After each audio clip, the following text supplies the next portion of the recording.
फरक पडतो. आई तर एकच आहे, आईचं गर्भाशय सर्व गोष्टी एकच आहे. तर मित्रहो, इथं फरक पडतो मानसिकतेचा.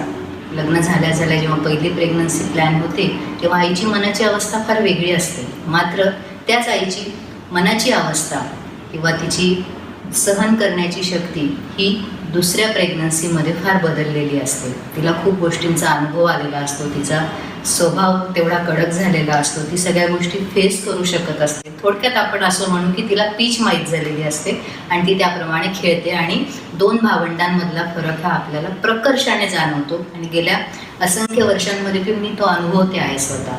मग नेमकं या विषयातच मला काम का करावं वाटलं, गर्भज्ञानामध्ये काम का करावं वाटलं, तर मी स्वतः या अनुभवात गेले. माझ्या मुलांवर मी त्याचे इफेक्ट बघितले.